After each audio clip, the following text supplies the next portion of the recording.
Japanese automakers Honda and Nissan have announced plans to join forces. Honda and Nissan announced on Monday that they have formally agreed to hold talks on a possible merger. Dans un contexte où l'industrie automobile mondiale connaît des bouleversements majeurs, marqués par une transition irréversible vers les véhicules à énergie propre, les deux géants japonais Honda et Nissan ont annoncé officiellement leur intention d'examiner une possible fusion.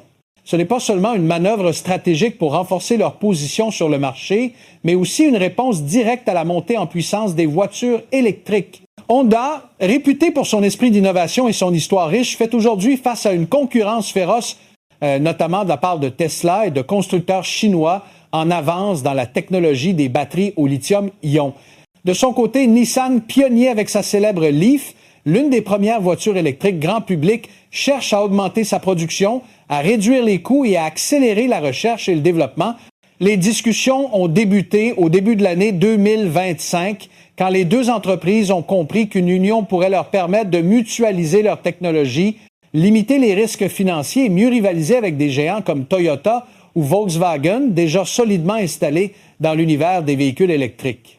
Mais en parallèle de ces négociations très médiatisées, Honda poursuit discrètement une autre voie, une technologie révolutionnaire basée sur l'hydrogène, susceptible de changer radicalement le paysage de l'automobile. Contrairement aux véhicules électriques dépendant des batteries et des réseaux électriques, le moteur à hydrogène promet une solution plus propre, plus rapide et moins dépendante des ressources rares. Cette approche pourrait bien propulser Honda au rang de leader d'une nouvelle ère automobile. Alors, qu'est-ce exactement que ce type de moteur et comment pourrait-il transformer l'ensemble de l'industrie? C'est ce que nous allons découvrir ensemble dans cette vidéo captivante. L'histoire de Honda commence avec Soichiro Honda, un ingénieur mécanique brillant, animé d'une passion sans limite pour les machines. Tout débute en 1937, lorsqu'il fonde sa première entreprise pour fabriquer des segments de piston destinés au moteur, un petit composant, certes, mais absolument essentiel dans l'industrie automobile de l'époque. La Seconde Guerre mondiale interrompt brutalement ses activités, mais après le conflit, Soichiro Honda fait preuve d'une ingéniosité remarquable. Il récupère des moteurs militaires excédentaires pour les adapter sur des vélos. C'est ainsi qu'en 1946 naissent les premières motocyclettes Honda. Ce fut un tournant décisif transformant un simple atelier artisanal en un empire industriel mondial. Partie d'un modeste garage au Japon, la marque Honda s'est développée à une vitesse fulgurante pour devenir le premier constructeur de moteurs au monde. Aujourd'hui, Honda ne se limite plus aux motos, un secteur qu'elle domine avec plusieurs millions d'unités vendues chaque année, mais elle conçoit aussi des voitures, des jets privés comme le Honda Jet et participe même à la Formule 1 en fournissant des moteurs aux plus grandes équipes de course. L'héritage de Honda, c'est ce mélange unique de fiabilité et d'innovation. Par exemple, dans les années 70, lorsque les États-Unis ont imposé des normes anti-pollution strictes, Honda a surpris tout le monde avec son moteur CVCC, combustion contrôlée à vortex composé. Cette technologie révolutionnaire permettait de réduire les émissions sans recourir à un catalyseur, surpassant ainsi des géants comme Ford ou General Motors. Puis vint le célèbre système VTEC, Variable Valve Timing and Lift Electronic Control, qui augmentait la performance du moteur sans accroître la consommation. Toujours en avance sur son temps, Honda fut aussi l'un des premiers constructeurs à lancer une voiture hybride sur le marché américain avec le modèle Insight en 1999, prouvant ainsi sa vision tournée vers l'avenir. Soichiro Honda disait souvent « Le succès, c'est 1% de ton travail et 99% d'échecs ».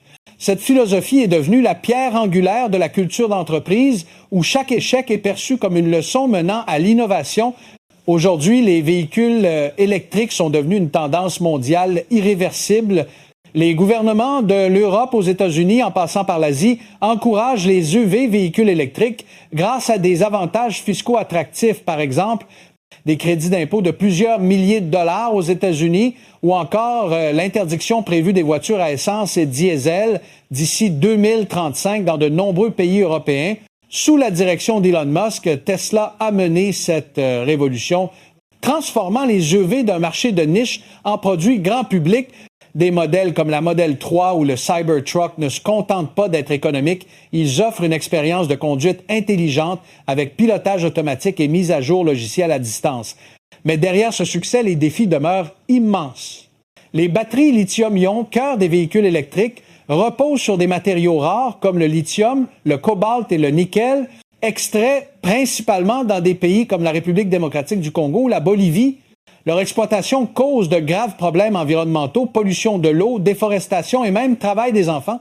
Le temps de recharge reste également un frein. Un véhicule électrique peut nécessiter entre 30 minutes et plusieurs heures pour une recharge complète sur une borne rapide, contre seulement quelques minutes pour un plein d'essence. Quant à l'autonomie, même si les nouveaux modèles atteignent 300 à 400 miles, le froid ou la conduite à grande vitesse peuvent la réduire considérablement, obligeant les conducteurs à planifier leur trajet avec soin. Et bien que les coûts d'utilisation soient plus faibles grâce à l'électricité bon marché, le prix d'achat initial reste supérieur à celui d'un véhicule thermique. De plus, l'essor massif des EV exerce une pression énorme sur les réseaux électriques, nécessitant des investissements de plusieurs milliards de dollars pour renforcer les infrastructures. Enfin, la gestion des batteries usagées est un véritable casse-tête. Elles contiennent des produits chimiques toxiques et leur recyclage n'atteint qu'entre 50 et 70 % d'efficacité, créant une montagne de déchets électroniques. Consciente de ses limites, Honda a choisi une voie différente, le pari de l'hydrogène. Contrairement aux autres constructeurs lancés dans la course à l'électrique, Honda voit dans l'hydrogène une solution réellement propre où la réaction chimique entre hydrogène et oxygène ne produit que de l'eau H2O et de l'énergie sans aucune émission de carbone. La marque travaille sur cette technologie depuis les années 1990 et en 2015, elle dévoile la Honda Clarity Fuel Cell, l'une des premières voitures à pile à hydrogène destinée au grand public. Ce modèle affichait une autonomie impressionnante d'environ 360 miles, une efficacité énergétique équivalente à 4,28 miles par gallon et un temps de ravitaillement de 3 à 5 minutes seulement. Cependant, son succès commercial fut limité par le manque d'infrastructures. Il n'existait alors qu'une poignée de stations d'hydrogène dans le monde, surtout en Californie et au Japon.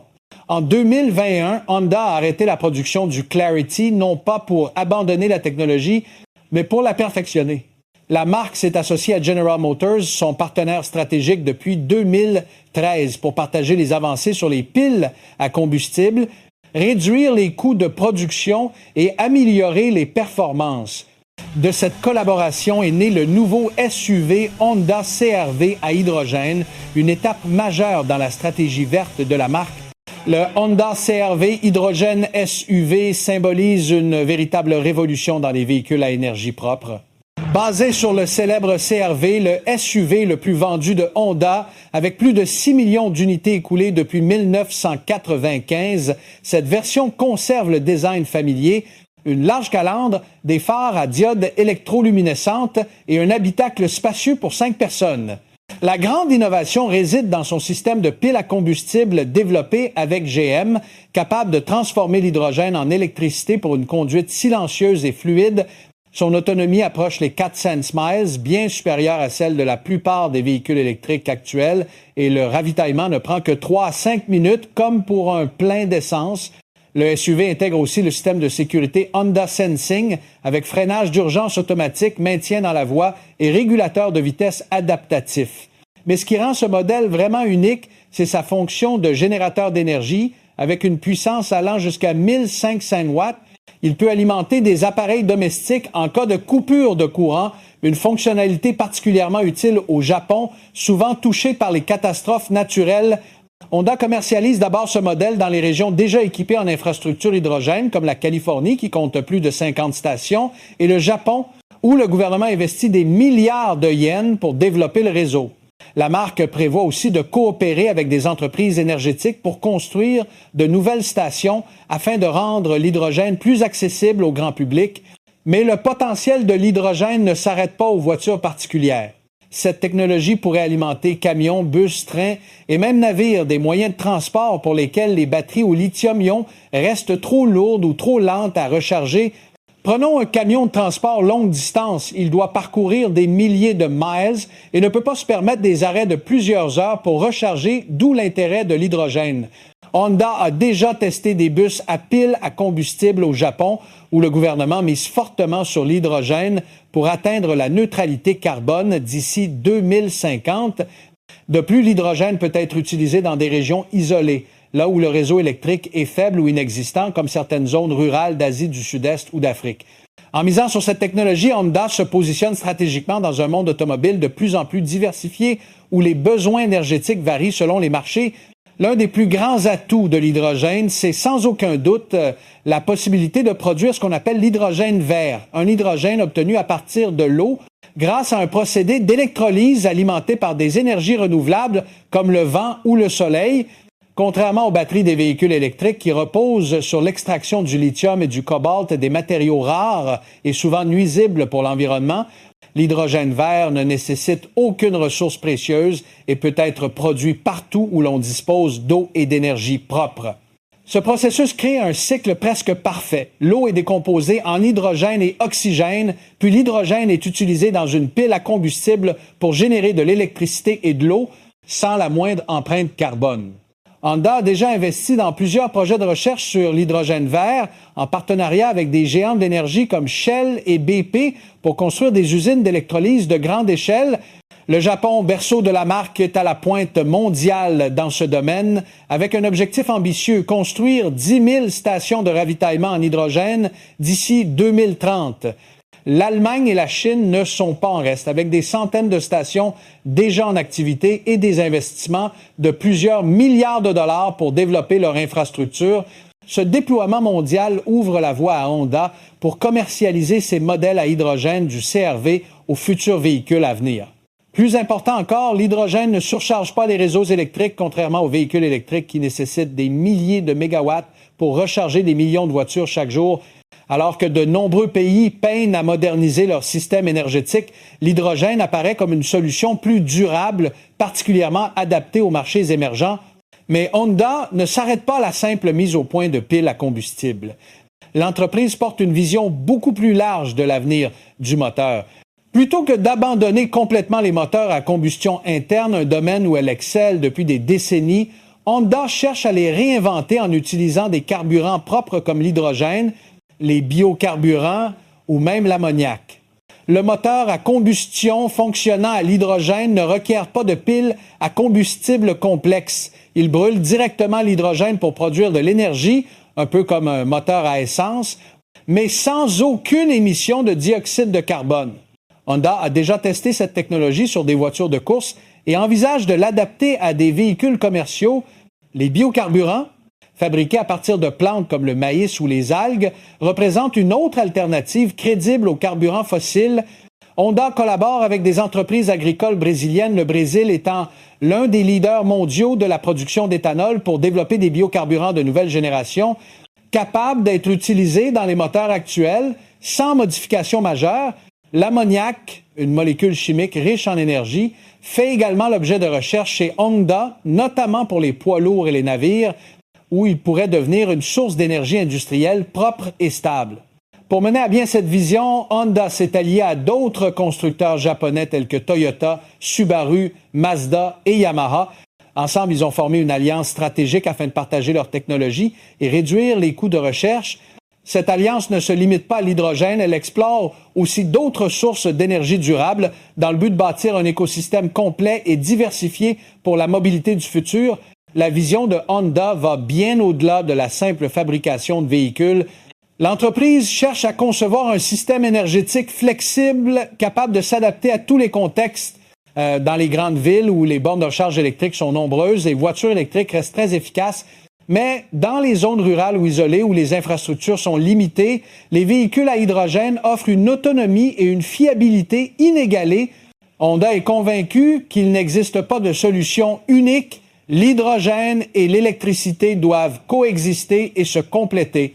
Au Japon, par exemple, un pays souvent frappé par des catastrophes naturelles comme les séismes ou les typhons, un véhicule à hydrogène comme le CR-V peut devenir une source d'énergie d'urgence, capable d'alimenter une maison entière ou même un petit quartier. Honda va encore plus loin en travaillant sur des systèmes domestiques à hydrogène avec des piles à combustible stationnaires destinées à fournir chaleur et électricité aux habitations. Cette technologie est déjà testée dans plusieurs quartiers japonais où des familles utilisent l'hydrogène pour se chauffer et produire leur propre électricité, réduisant ainsi leur dépendance au réseau national. Cette approche incarne parfaitement la philosophie de Soichiro Honda, ne pas seulement créer des produits, mais résoudre des problèmes de société grâce à la technologie. En associant performance, fiabilité légendaire et durabilité, Honda redéfinit la notion même de moteur automobile, qui devient bien plus qu'un simple moyen de transport. C'est un maillon essentiel du futur énergétique mondial. Comparé aux voitures électriques, la technologie à hydrogène de Honda présente des avantages uniques. Le CR-V à hydrogène se distingue par un ravitaillement ultra rapide, 3 à 5 minutes, contre plusieurs heures pour recharger un EV et une autonomie d'environ 400 miles, soit comparable aux meilleurs modèles haut de gamme, comme la Tesla Model Y. Autre atout, pas besoin de batterie géante. Cela réduit considérablement le poids du véhicule et évite l'utilisation de matériaux rares à fort impact écologique. Résultat, une chaîne d'approvisionnement plus simple, plus stable et plus éthique. Certes, aujourd'hui, les véhicules électriques bénéficient d'une infrastructure mondiale bien établie, avec des centaines de milliers de bornes de recharge, tandis que les stations à hydrogène ne se comptent encore qu'en quelques milliers. Mais Honda parie sur une expansion rapide du réseau hydrogène dans la prochaine décennie. L'hydrogène possède un autre avantage majeur, sa capacité de stockage à long terme, contrairement aux batteries lithium-ion, qui perdent peu à peu leur capacité lorsqu'elles ne sont pas utilisées. L'hydrogène peut être conservé indéfiniment dans des réservoirs sous haute pression, ce qui en fait une ressource idéale pour les situations d'urgence ou les usages saisonniers. Honda ne considère donc pas l'hydrogène comme un concurrent des véhicules électriques, mais plutôt comme un complément stratégique parfaitement adapté aux transports longue distance ou aux régions éloignées. Grâce à cette approche flexible et équilibrée, Honda se forge une position unique dans l'industrie, non pas en suivant la tendance, mais en traçant sa propre route vers l'avenir. Le lancement du Honda CR-V à hydrogène n'est pas seulement un jalon dans la stratégie de Honda, il peut déclencher une vraie onde de choc dans l'automobile. Si ce modèle s'impose, Honda pourrait déployer la pile à combustible sur d'autres véhicules de sa gamme, des berlines comme l'Accord jusqu'aux sportives type Civic Type R. Ce serait de quoi asseoir la réputation de pionnier de Honda dans les énergies propres et pousser les rivaux comme Hyundai, Toyota ou même BMW et Mercedes-Benz à accélérer leurs travaux sur l'hydrogène. En réalité, Toyota a déjà dégainé sa Mirai, une berline à pile à combustible, mais l'atout du CR-V de Honda, c'est son format SUV, un segment qui domine le marché mondial avec une demande toujours en hausse. Un CR-V réussi pourrait encourager l'ensemble du secteur à diversifier l'offre, ne plus miser uniquement sur le véhicule électrique, mais considérer l'hydrogène comme une option crédible. C'est d'autant plus crucial que l'industrie doit abaisser ses émissions jusqu'à proche de zéro d'ici 2050, en ligne avec l'Accord de Paris. Avec zéro émission à l'échappement et une production possible à partir d'énergies renouvelables, l'hydrogène peut devenir une clé pour atteindre cet objectif, surtout là où l'électrique à batterie n'est pas optimal. L'impact de la technologie hydrogène dépasse d'ailleurs le monde de l'auto et change notre regard sur l'énergie propre. Honda veut se positionner non seulement comme constructeur, mais comme fournisseur de solutions énergétiques complètes. Par exemple, la pile à combustible du CR-V peut s'adapter à d'autres usages, production électrique stationnaire ou alimentation de sites industriels. Au Japon, Honda a testé des systèmes à piles dans des usines et immeubles tertiaires où l'hydrogène délivre électricité et chaleur sans dépendre du réseau classique. Ces applications sont précieuses dans les pays soumis aux catastrophes naturelles, séismes, typhons où le réseau peut être hors service longtemps. La capacité du CR-V à hydrogène à faire office de générateur mobile, alimenter une maison ou un petit quartier en cas d'urgence illustre bien l'intégration concrète de la techno Honda dans la vie de tous les jours. Plus loin encore, l'hydrogène peut verdir des secteurs lourds comme la sidérurgie ou le ciment, très énergivores et difficiles à électrifier totalement.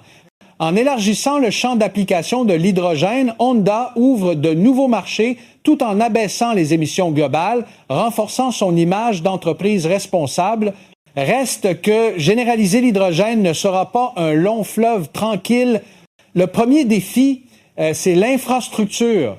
Même si des pays comme le Japon, l'Allemagne et la Corée du Sud investissent massivement dans les stations de ravitaillement, leur nombre reste très inférieur à celui des bornes de recharge pour véhicules électriques. En Californie, qui dispose du réseau hydrogène le plus avancé des États-Unis, on comptait environ 60 stations en service en 2025 contre des dizaines de milliers de bornes pour véhicules électriques. Construire une station hydrogène, c'est coûteux 2 à 3 millions de dollars par site et cela exige une coordination serrée entre énergéticiens, pouvoirs publics et constructeurs.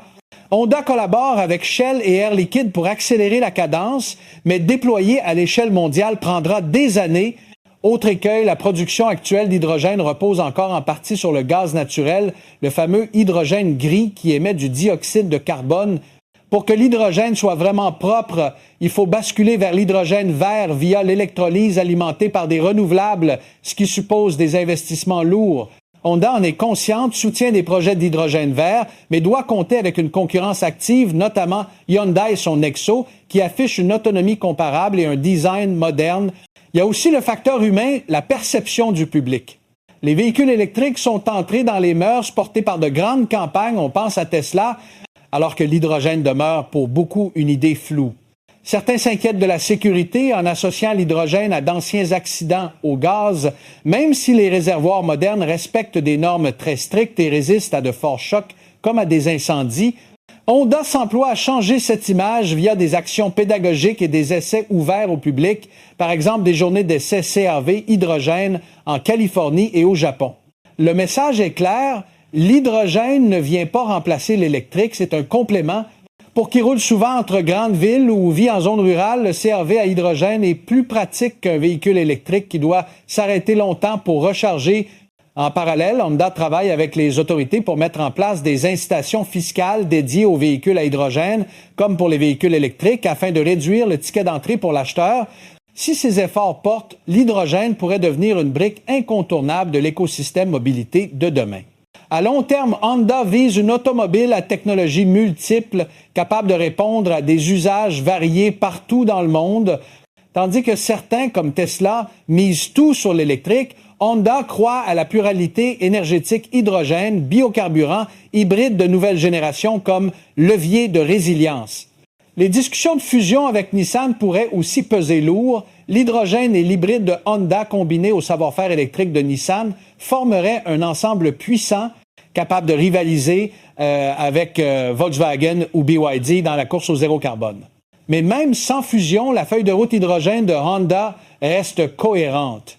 Le CR-V à hydrogène n'est pas qu'un produit, c'est un symbole de l'ambition Honda ne pas suivre la mode, mais ouvrir une voie qui marie performance, praticité et durabilité. À mesure que le monde avance vers un futur neutre en carbone, Honda se positionne comme un véritable éclaireur, prêt à réinventer l'automobile et, au-delà